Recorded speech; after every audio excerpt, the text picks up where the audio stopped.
और आगाज करेंगे बिहार की बड़ी और अहम खबरों के साथ। बता दें कि बिहार सरकार के वित्त मंत्री विजेंद्र यादव आज 2 बजे लगभग 3,47,000 करोड़ का बजट पेश किया। और बता चले कि चुनाव के बाद ये नीतीश सरकार का पहला बजट है। सदन में बजट भाषण पढ़ते हुए वित्त मंत्री ने स्पष्ट किया कि सरकार का मुख्य लक्ष्य बिहार को देश के विकसित राज्यों की श्रेणी में खड़ा करना है।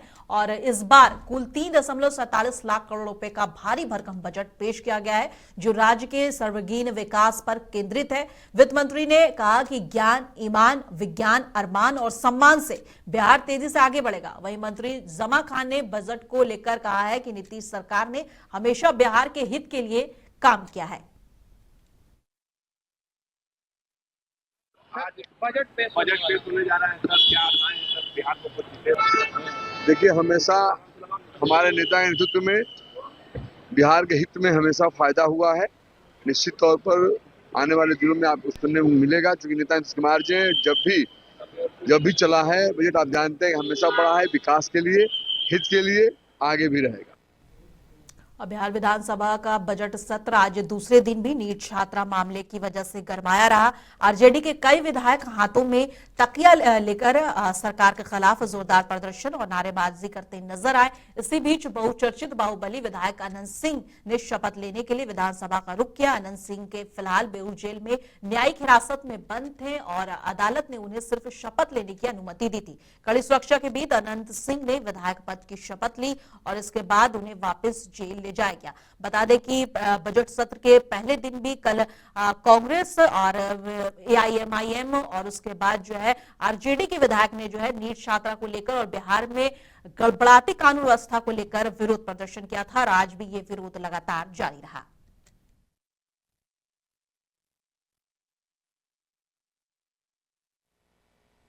मोकामा के बाहुबली नेता और विधायक अनंत सिंह ने आज बिहार विधानसभा में आखिरकार विधायक पद के लिए अपनी शपथ ले ली। दरअसल खराब स्वास्थ्य के कारण वे बेऊर जेल एम्बुलेंस में पहुंचे। और बता दें कि दुलाल चंद यादव हत्याकांड में 3 महीने से न्यायिक हिरासत में रहे अनंत सिंह ने शपथ पत्र पढ़े बिना ही शपथ ग्रहण समारोह पूरा कर लिया।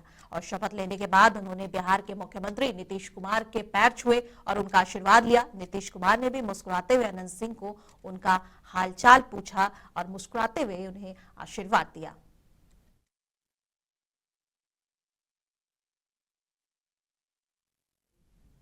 बता दें यूनियन बजट 2026 में जहां बिहार के हिस्से में शायद ही कुछ आया और पूरे बजट सेशन के दौरान वित्त मंत्री ने शायद ही एक बार बिहार का नाम लिया होगा। इस बीच विपक्ष जो है बजट को लेकर लगातार सरकार पर निशाना साध रहा है, जबकि जनशक्ति जनता दल के प्रमुख तेज प्रताप और लालू यादव के बड़े बेटे ने कहा है कि बजट में बिहार की भलाई की बात है और उन्होंने ये भी कहा है कि वो बजट का समर्थन करते हैं। बता दें कि इन दिनों लगातार तेज प्रताप विपक्ष पर जो है निशाना साध रहे हैं और खासकर राहुल गांधी और कांग्रेस को लेकर जो है उनके बोल हमेशा जो है अलग दिख रहे हैं और वो राहुल गांधी पर नाराज भी दिख रहे हैं। और इसी क्रम में उन्होंने एक और बयान दिया है जिसने सियासी गलियारों में हलचल तेज कर दी है। उन्होंने बजट को अच्छा बताया है, जबकि विपक्ष के लगातार हर नेता बजट को आम लोगों के हित में नहीं बता रहे हैं।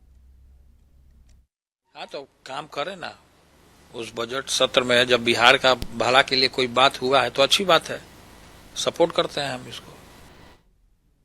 और वीआईपी यानी कि विकासशील इंसान पार्टी के राष्ट्रीय अध्यक्ष मुकेश सहनी ने केंद्र सरकार के बजट पर तीखा हमला बोला है। उन्होंने कहा है कि देश आज भगवान भरोसे चल रहा है और प्रधानमंत्री नरेंद्र मोदी के पास कोई स्पष्ट विजन नहीं है। मुकेश सहनी ने आरोप लगाया है कि प्रधानमंत्री का एकमात्र लक्ष्य सत्ता में बने रहना है। सहनी ने यह तक कहा है कि पीएम कम से कम विधानसभा चुनाव पर खर्च की गई राशि तो आवंटित कर सकते थे, लेकिन ऐसा भी नहीं हुआ। वहीं विपक्ष की तरफ से लगातार बिहार को विशेष राज्य का दर्जा देने की मांग भी लगातार उठ ही रही है। देश जो है ना भगवान भरोसे चल रहा है। मोदी जी के पास कोई विजन नहीं है, सिर्फ उनको सत्ता में बने रहना है। आपने देखा 2025 का चुनाव, जो बिहार के जनता का 40,000 करोड़ रुपया सिर्फ चुनाव जीतने के लिए खर्च कर दिए। सिर्फ उनको पावर चाहिए था बिहार में। बजट में आपने देखा बिहार के लिए क्या दिया उन्होंने। अरे मोदी जी, कम से कम जो 40,000 करोड़ रुपया बिहार के जनता का आपने अपने चुनाव जीतने में खर्च किया, कम से कम उतना पैसा बिहार को दे देते तो बिहार का भला हो जाता। तमिलनाडु में जाइए, वहाँ पे एक व्यक्ति का महीने का इनकम 30,000 है और बिहार का एक व्यक्ति का इनकम 5500 है। आप समझिए कि कितना बड़ा फासला होते जा रहा है। जो इस देश में एक खास करके स्वास्थ्य के लिए और शिक्षा के लिए सरकार के पास कोई विजन ही नहीं, बजट ही नहीं बनता है। आप चाइना का बजट देखिए, उसके सामने में भारत का बजट है ना 5% भी नहीं है स्वास्थ्य और शिक्षा पे। उसमें भी 10,000 करोड़ रुपया खर्च नहीं हुआ। और केंद्र सरकार द्वारा हाल ही में लागू किए गए विश्वविद्यालय अनुदान आयोग यानी कि यूजीसी 2026 ने एक बड़ा विवाद पैदा कर दिया है। नियम लागू किए जाने पर जहां छात्र के कुछ संगठन जो है इसके विरोध में सड़कों पर उतर आए थे, तो वहीं अब कुछ अन्य छात्र समूह इस नियम को हटाए जाने के विरोध का प्रदर्शन कर रहे हैं। बता दें कि फिलहाल एससी ने इस पर रोक लगा दिया है, लेकिन देश के अलग अलग हिस्सों में लगातार इसको लेकर विरोध प्रदर्शन चल रहा है। इसी कड़ी में आज बिहार की राजधानी पटना में भी छात्रों द्वारा प्रदर्शन का आयोजन किया गया। प्रदर्शन कर रहे छात्रों पर पुलिस ने लाठीचार्ज भी किया। बता दें कि छात्र यूजीसी नियम लागू करने की मांग करते हुए पटना कॉलेज से गांधी मैदान तक मार्च निकाला और छात्र जमकर कोर्ट के इस फैसले के खिलाफ नारेबाजी करते हुए नजर आए और फैसला वापस न लिए जाने पर तक आंदोलन जारी रखने की बात भी कही। प्रदर्शन को नियंत्रण में रखने के लिए मार्च के मार्ग में भारी पुलिस बल तैनात किया गया, लेकिन प्रदर्शन लगातार जारी रहा और इसको लेकर एक नया विवाद खड़ा हो गया है।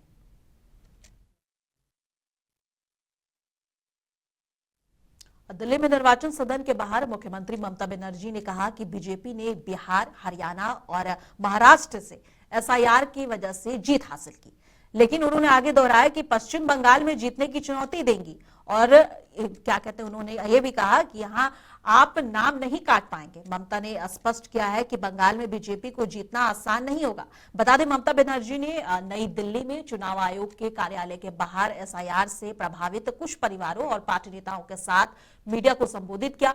ममता बनर्जी निर्वाचन सदन में काले रंग की शॉल ओढ़कर पहुंची, जो मतदाता सूची में संशोधन की मनमानी, अपारदर्शी और दबावपूर्ण प्रक्रिया के खिलाफ उनका विरोध था। उनके साथ आए अन्य लोग भी काले रंग के शॉल ओढ़े हुए नजर आए, जिनमें कुछ ऐसे लोग भी शामिल थे जिन्हें चुनाव आयोग में कथित तौर पर मृत घोषित कर मतदाता सूची से हटा दिया था। पहले 58 लोग को वोट दिया, इसका बाद 1.4 करोड़ मीन 2 करोड़ आदमी का नाम अब मिसमैप में डाल दिया। बिहार तो देखा नहीं, इसी के लिए बिहार में अब जीत गया। हरियाणा देखा नहीं, जीत गया मैनिपुलेशन करके महाराष्ट्र में, लेकिन हमारा ऑर्गेनाइजेशन है। इसी के लिए हम अगर अब चाहते हैं, I can challenge, I can win lakhs of people here in Delhi. Bihar के नेता मंगल पांडे ने पश्चिम बंगाल की मुख्यमंत्री ममता बनर्जी पर निशाना साधा है। उन्होंने कहा कि ममता बनर्जी का लोकतांत्रिक संस्थानों पर विश्वास टूट गया है और कुछ लोग बांग्लादेश से आकर गलत तरीके से मतदान करते हैं और मतदाता बनाकर उनका समर्थन कर रहे हैं। और मंगल पांडे ने कहा कि ममता और उनकी पार्टी चुनाव को राजनीतिक मुद्दा बनाने की कोशिश कर रही है, जबकि चुनाव आयोग निष्पक्ष रूप से काम कर रहा है और केवल वैध मतदाताओं के नाम सूची में जोड़ रहा है। उन्होंने ये भी कहा कि पश्चिम बंगाल के नौजवानों को बजट में जो सुविधाएं दी गई है वो उनकी लंबे समय से चाहत पूरी कर रही है। एक बार सुनिए मंगल पांडे क्या कुछ कह रहे हैं। आप कैसे लोगों को लेके गई हैं, कौन वो लोग हैं? वो उसी प्रकार का दावा कर रही है जैसे राहुल गांधी आप लोगों के सामने दावा करते थे, इनका नाम काट दिया गया, ये रहते हैं, इनका नाम छोड़ दिया गया, और जब जांच होती थी तो सब बात पता लगता था कि राहुल गांधी के सारे बयान गलत हैं। उसी प्रकार से ममता बनर्जी जी के किसी भी बयान में कोई दम नहीं है, सभी झूठे और भ्रामक बात वो करती हैं, तथ्यहीन बात करती हैं। और आप सड़क पे क्यों प्रदर्शन कर रहे हैं? यदि कोई आपत्ति है तो चुनाव आयोग ने तो बाकायदा व्यवस्था बनाया हुआ है कि यदि किसी को कोई आपत्ति देना था तो वो अपना आपत्ति दे सकता था। चुनाव आयोग में जाके नियम से, कानून के तहत अपनी बातों को रख सकता था और नियम और कानून के अनुसार चुनाव आयोग कार्रवाई करता है।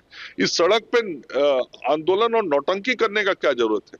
ये अकुलाहट है, गुस्सा है, और वही प्रदर्शित हो रहा है। वो बोल रहे हैं कि केंद्रीय बजट में बंगाल को कुछ भी नहीं मिला, सौतेलापन। पश्चिम बंगाल को नरेंद्र मोदी जी के नेतृत्व में वो सारी चीज मिली जिसको पश्चिम बंगाल के नौजवानों की चाहत बहुत दिनों से थी।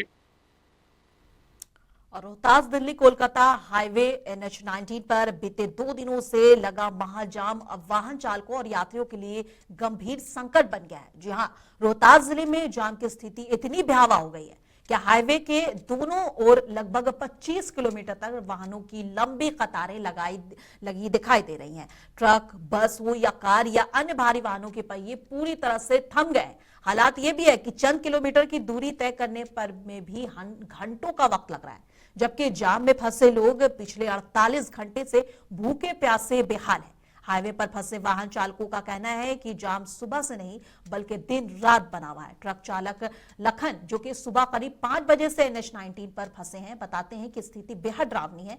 आसपास कहीं खाने या पानी तक की व्यवस्था नहीं है। ट्रकों में मौजूद जो खाना पीना था या राशन था वो खत्म हो चुका है और बच्चे और बुजुर्ग यात्रियों के हालात बेहद खराब हो गई है। लंबे समय से जाम की वजह से लोग के पास सारा खाने पीने का सामान खत्म हो चुका है। कई वाहन चालकों ने बताया है कि पेट्रोल डीजल भी खत्म होने की कगार पर है, जिससे आगे और परेशानी बढ़ने की आशंका है, क्योंकि दूर दूर तक पेट्रोल पंप का भी कोई अता पता नहीं है।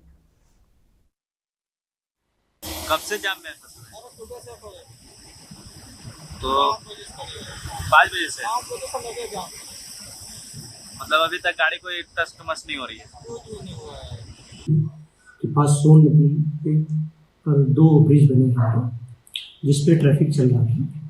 एक ब्रिज लेफ्ट साइड में एक एक्सपेंशन जॉइंट में कुछ डैमेजेस आ गए थे, इनको रिप्लेस करने के लिए इस पर काम शुरू किया गया था, जिसकी वजह से ट्रैफिक सिर्फ एक ब्रिज पे चल रही है।